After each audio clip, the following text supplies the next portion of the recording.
So we will move to our next panelist.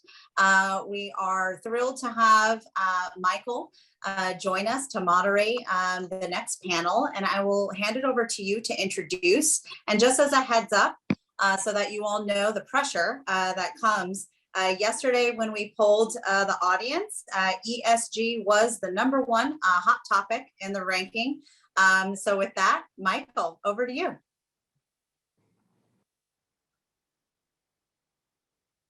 Hey Karen, Michael Sugirin here. Hope you can hear me, but my video is not turned on yet. I'm not sure why that's not working. Maybe the moderator can help you.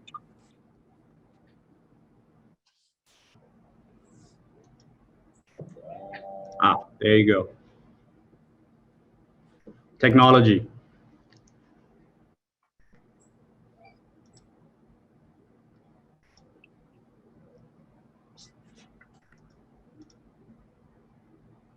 Okay, maybe, oh, there you go. Excellent. A bit of a lag coming in from Asia. All right, good morning, good afternoon, good evening, fellow BAFT members. My name is Michael Sugirin. I'm the head for open account trade at Standard Chartered Bank based in Singapore. I will be your moderator for this topic. And as Karen mentioned, very rated #1 topic, I think, yesterday during the opening, and was great. And I was able to listen in yesterday. Alexander reminded us yesterday about the ever-widening trade and SME financing gap of a whopping 1.7 trillion dollars, right? And especially in Asia, some brand is the factory of the world. 40% of SMEs make the GDP up here, and only 20% have access to any bank credit. I think quite staggering. What we've seen over the last 18 months, global supply chains have clearly been disrupted due to COVID, due to the lockdowns, and we're definitely not in the clear yet. Businesses will continue to face challenges as they try to build more viable, more resilient supply chains focused on sustainability. How do companies make their supply chains more future-proof, more resilient? And then how does this topic, the themes around ESG, inclusions, and MBEs linked to supply chain resiliency? That's something we'll try to unbundle, demystify in this particular panel. But before we start and before I introduce the panel, I thought, come across an interesting survey that we ran in the beginning. Not quite yet, not the poll question yet. I will run through my survey in a second to the poll shortly. But we ran a survey across 900 global companies, across treasurers, CPOs, and asked them about what are some of their key criteria. And if you can pull up that slide, moderator, that would be great. We ran that survey and we asked them what are some of the key criteria for supply chain resiliency. And it spoke about environmental soundness and transparency, financial robustness, flexibility and adaptability, collaboration and connectedness. But after the survey, the result was quite revealing. Almost 2/3 of companies believe that business performance at the end of the day outweighed the importance that they place on each of these indicators, right? Only 43% view environmental soundness and transparency of indirect suppliers as important. The next one's interesting. Only 40% of companies are confident that they observe and monitor environmental standards and labor practices. And I think the next one, bankers were like, only 44% excel at including direct suppliers in their supply chain finance programs. So bankers out there, we got work to do. And lastly, I think the good news is that 80% of companies out there investing in technology to address supply chain challenges, digitization, transparency, insight, innovation. I think the list goes on, and we see that in discussing with all of our clients today. So if I can then bring up that poll that we have.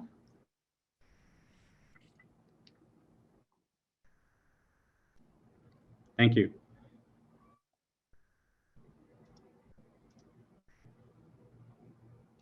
So I am absolutely delighted. I think it's a fantastic topic, and I have a great panel with me. And I'd like each of the panel members to introduce themselves.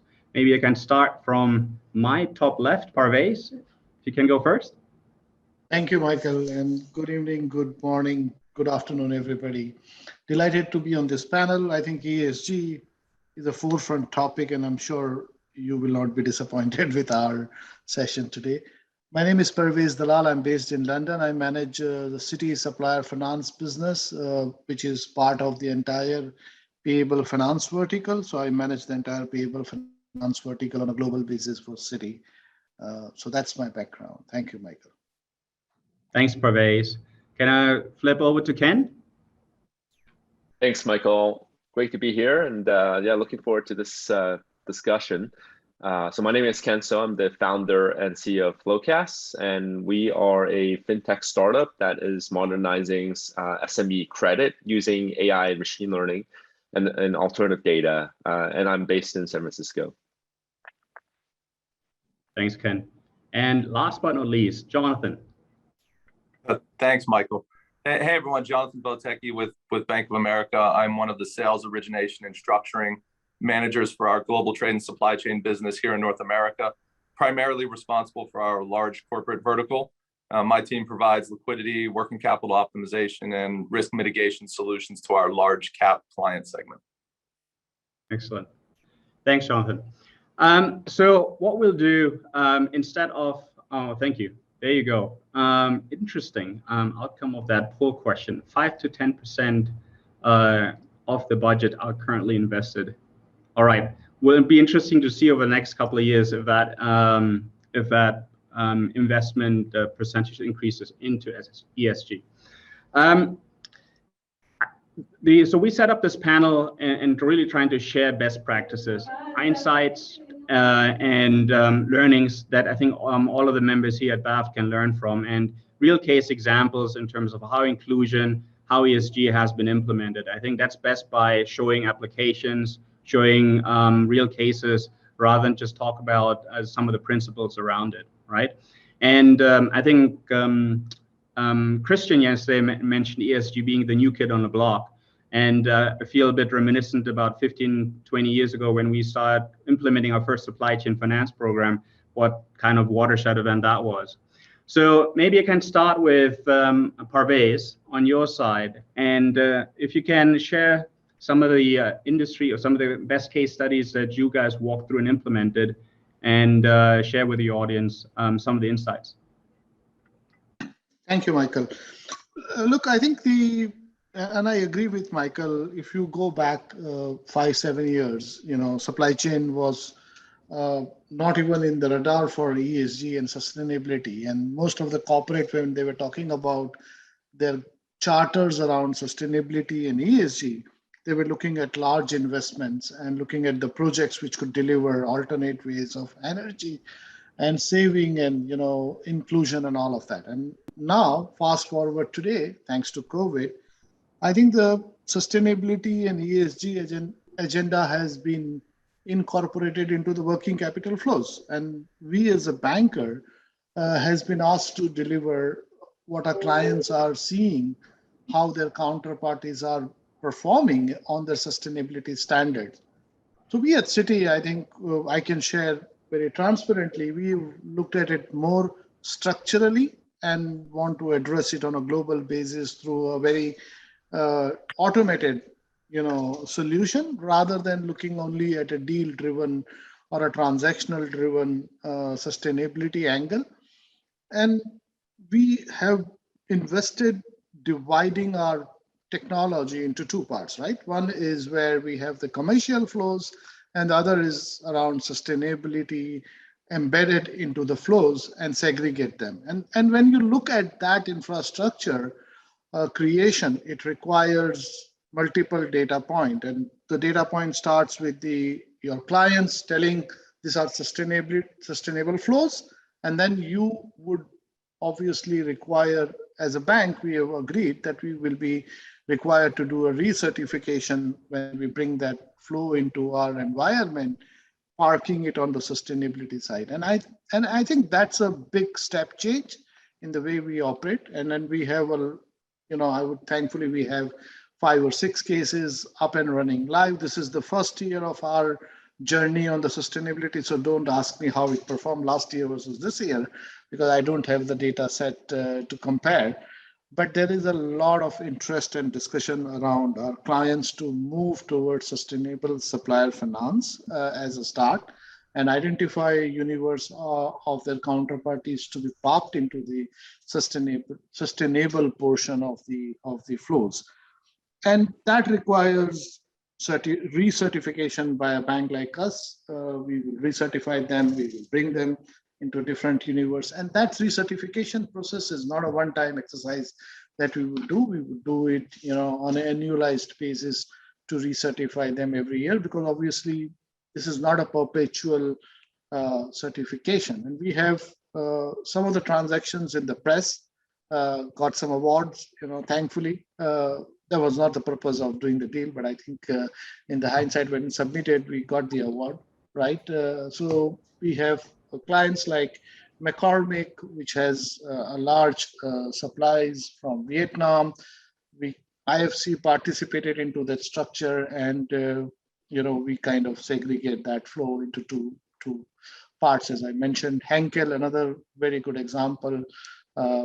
We delivered them in Asia and in Middle East and North Africa.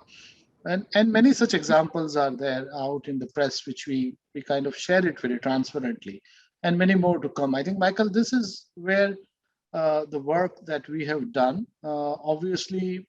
Secondly, and I think before we started this year, a sustainable supply financing, we started onboarding a large universe of small suppliers. So today, when I look at my book, more than 54% of my suppliers are less than $5 million spent annually. And it kind of gives a validation that inclusivity and reaching the last mile, and to the earlier session, they were talking about deep tier and second tier.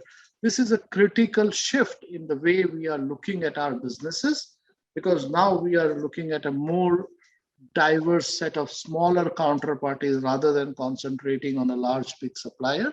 And that itself is a very big validation of inclusivity into supplier finance. And the last comment I would make is that during COVID, I think all of us have seen a big run on the corporates using their all RCF and revolvers, and there was a liquidity crunch, and the market has seen some disruption in the pricing.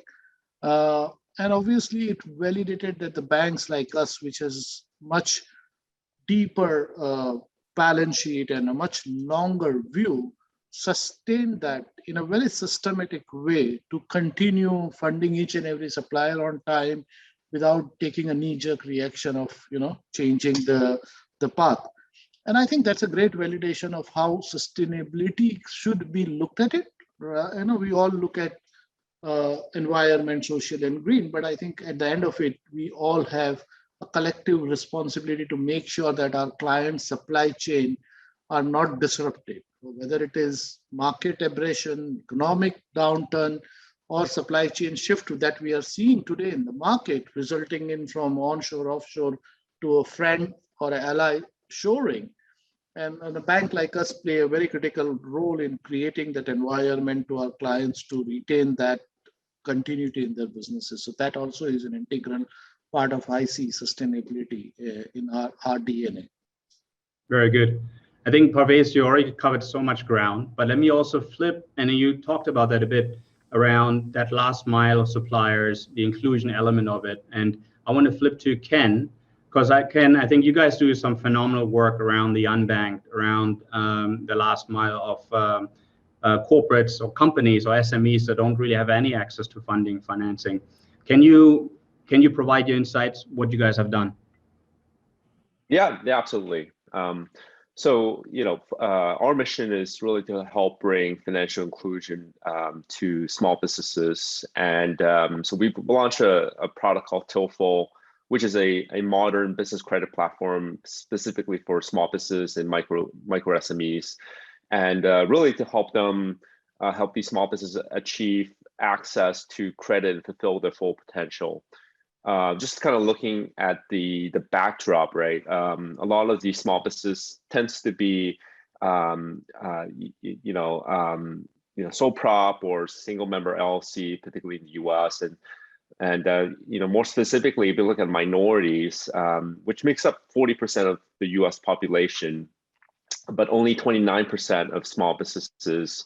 And these are the ones that are unlikely to get, or most likely to get denied for credit, or likely to receive less than the full amount requested, or discouraged from applying at all.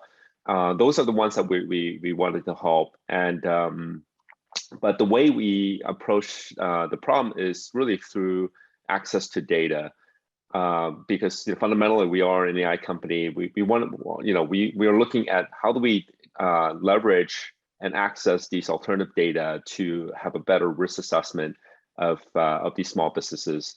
Our belief is that all data is credit data, but not all data is created equally. So how do we sift through all this in order to uncover and unlock these patterns? And data quality is that key, So we apply very high standard rigor in applying to find these gems in our population. So far with TOEFL, we have just in the first year we were able to grow to about 40,000 small business on the platform now, 200% CAGR. So tremendous interest in small, these younger and smaller businesses that tends to be minority owned. We've helped facilitated over 2,500 of these small businesses in getting them access to credit. We work with about more than 40 different lending partners from all different credit quality, from the SBA level all the way down to kind of deep prime, MCA type players. So we not only just wanted to be able to help the top 5%, but rather the 95% of small businesses on the platform. And so far, we've able to achieve that. The key, in our view, is that it's really about education as well. So how do we help these small businesses in educating, understanding what type of financing are available to them?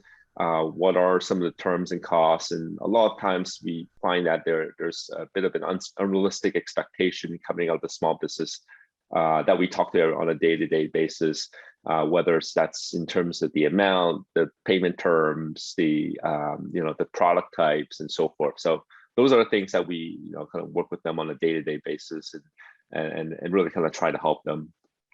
I'll pause there and pass it on to Jonathan. No, absolutely, Ken. I think what phenomenal success in a year period, 40,000 businesses be getting onboarded, right, during the pandemic. I mean, that's just phenomenal. And you talked about education, which is, I think, a very important ingredient as part of all of this, being more transparent, giving that education, therefore being more responsible. And so I want to therefore switch over to Jonathan. You are in the front line. You're speaking to clients every day. What do you see? What are clients looking for from either an inclusion or from a sustainability perspective? Yeah, no, thanks, Michael. And I think I'll touch on both. And I think for us at Bank of America as an institution, we are committed to really providing intellectual capital and innovative financing solutions that really tackle the environmental challenges and socioeconomic advancement.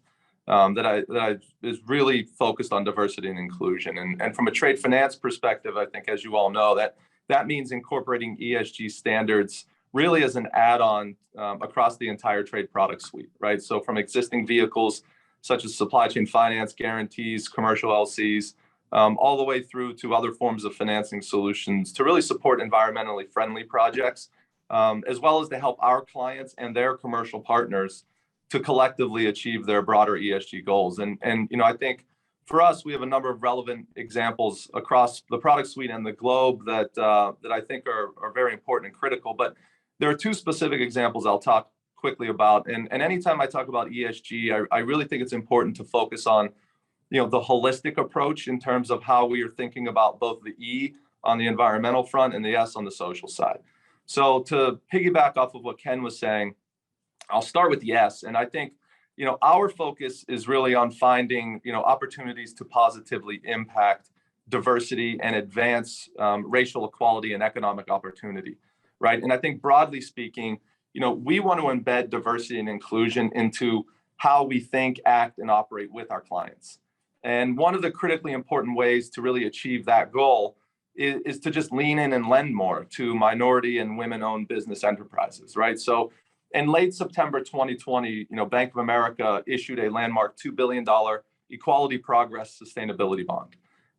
And supply chain finance was, for minority-owned business enterprises here in the US, was actually one of the eligible uses of proceeds under that bond. And so on that basis, we have been engaged with a number of clients, really across all industry verticals, who have stated diversity and inclusion goals to really incorporate MBE tranches to either their existing or new supply chain finance programs. And so as Ken alluded to, right, this is access to cost-effective financing that many of these MBE suppliers just don't have today on their own, with the ultimate goal on our side of helping them achieve scale in their business. And really, that's going to help them become a more viable supply chain partner for both our clients and within that relevant industry vertical. And in turn, help build more resilient supply chains across the globe. And there is an ancillary benefit as well for us of also connecting those MBE suppliers with Bank of America's significant retail banking network, right? So in the end, we can provide these companies with both advice and money, right? So it's a really rewarding effort and one that continues to gain momentum for us. And I then, like that.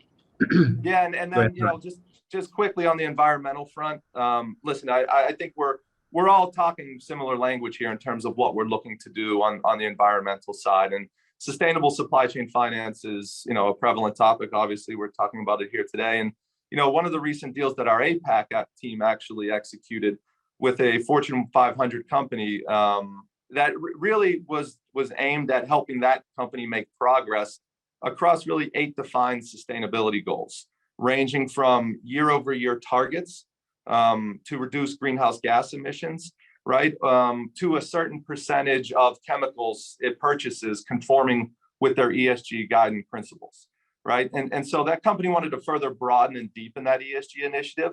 So hence the engagement with Bank of America on incorporating a sustainable supply chain finance tranche. And they focused on APAC, where many of their suppliers are located.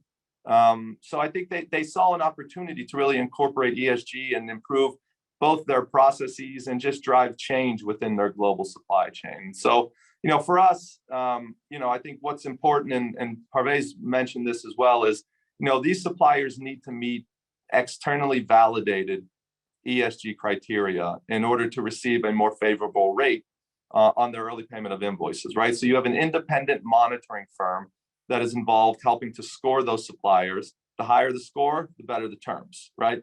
And so we take those supplier scorecards and then we incorporate that into our platform so the entire process is automated.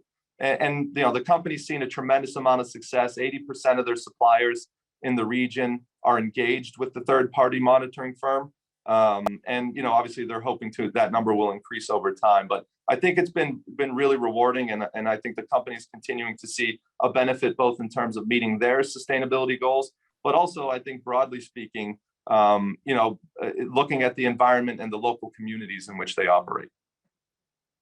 Thanks, Jonathan. I think some very interesting examples, and the common theme across the panel is probably data, right? There's one element that's really cuts across in terms of having transparency, having that underlying data, having the insights and being able to lend against that underlying data and that transparency. I think that's an absolute critical factor, right? So flipping the success into some of the challenges, what you guys have seen, right? What makes it so difficult to scale this up in terms of really making this broad-based type of program? Because clearly early success in different geographies, different corridors, different industries, right? But where we are today, and probably hopefully 5 years from now, it's going to be as industrialized as a letter of credit, but we are quite not there yet. So it'd be great to hear from you. And maybe I work backwards. Jonathan, you can start with what do you see or what have you seen as practitioner as key challenges? Yeah, I think you summed it up nicely. I think data is certainly at the forefront of that, right? And I think to be successful, we need to develop a framework with consistent standards that can be applied across the industry, right? And this standardization of sort of sustainable trade finance really is only going to be accomplished if we can leverage the data and, really incorporate information sharing among market participants. So that's banks, that's third-party evaluation firms, that's regulators, really everyone involved, working together to ensure that we continue to position trade finance as really a useful tool to drive positive change. I like that. Collaboration, I hear. And we'll pick up on that later a bit. Ken? Yeah, I mean, just to piggyback what Jonathan is saying around data, a lot of models today are built off of historical data, and that historical data a lot of times is riddled with inaccuracy and inconsistency because they weren't really set up to build, for credit models or for AI and machine learning. So there's a lot of investment that needs to be made to make that happen. But the good news is I think the Overton window has shifted where people are much more willing to share their bank data, much more willing to share payroll data or telecom data or sell-through data, inventory data. So a lot of these platforms, whether it's from the Amazon or Shopify of the world, are giving access to lenders to be able to leverage that data to make credit decisions. So that's a good thing. And I think that, as more and more models gets more sophisticated, there needs to be what we call explainability to uncover, these black boxes. And, there is an inverse correlation between accuracy to explainability. The more accurate a model is, the harder it is to explain.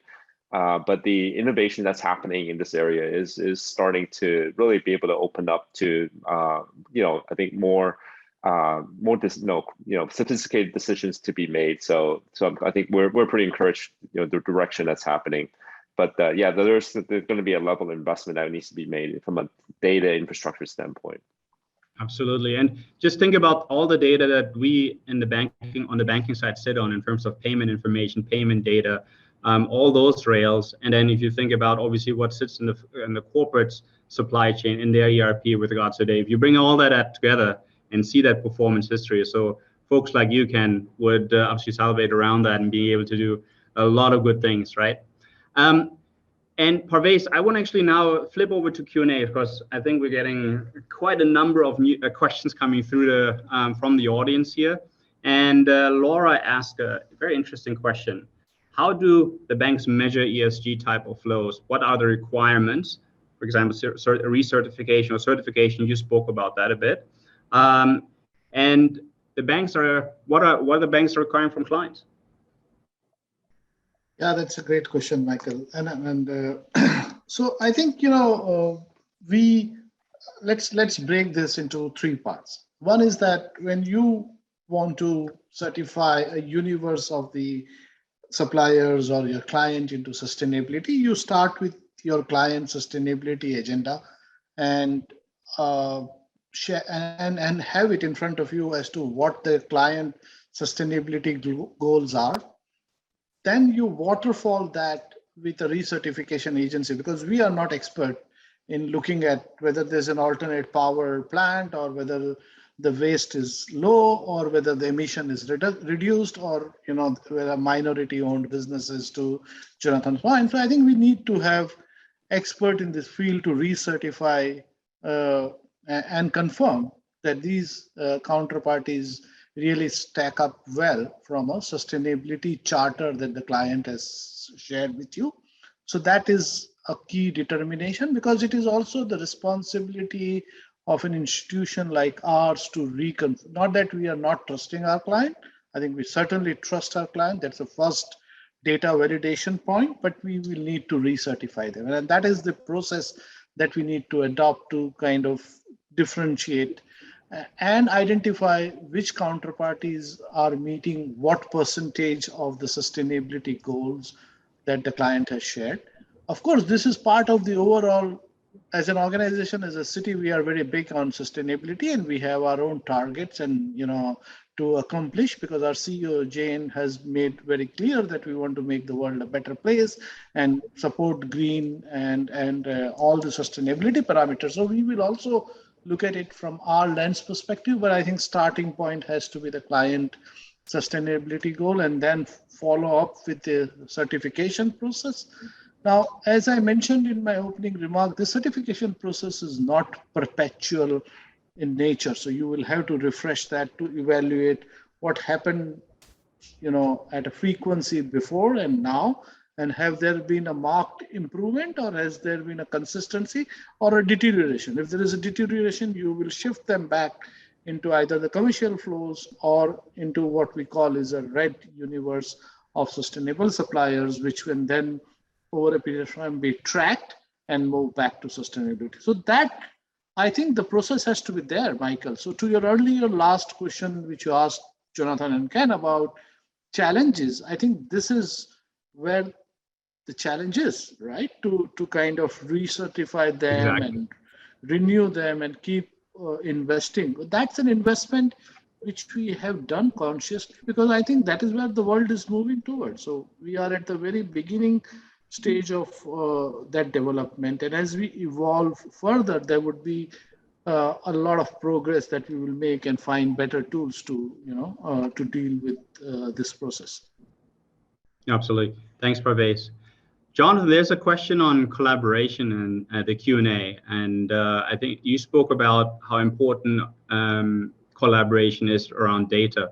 Can you speak a bit more about that? Yeah, I mean, listen, I mean, I think just at a high level, right? I mean, I think, forums like the one we're participating in today, right? Where we have a bunch of folks from different institutions all gathered and talking, talking the same subject, right? And I think, that sort of dialogue needs to continue. And as that dialogue continues, I think we can embed the data that we receive through our own various ESG or sustainable supply chain finance initiatives into the conversation, again, to really gain some consistency and some standards around the framework, right? And I think that visibility is absolutely critical, I think, obviously for us as an institution, right? Because we all have broader ESG policies, as Parvaiz just mentioned, across our institutions, and they're similar.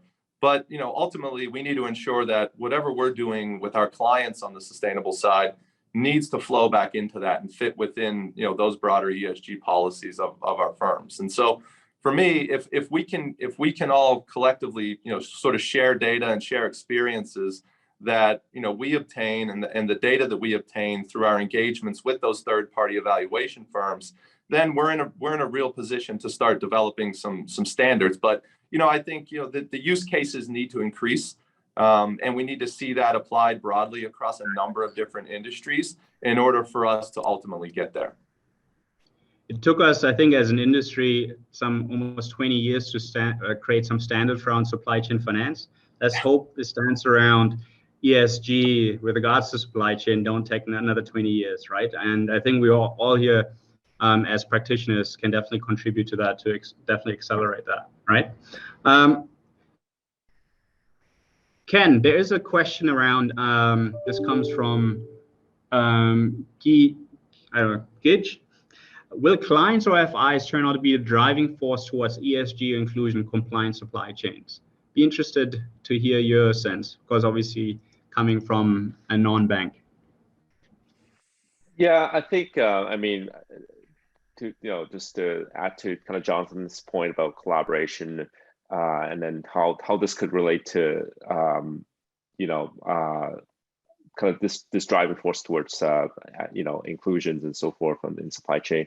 I think the intention is there, obviously, for years, but the execution has been lacking, quite frankly. And, I think what we're seeing actually more encouraged is the non-banks actually coming in that are bringing in this whole notion of embedded finance. You already see it over the years, like, with Amazon and Square and others that are incorporating finance, functionality into their ecosystem.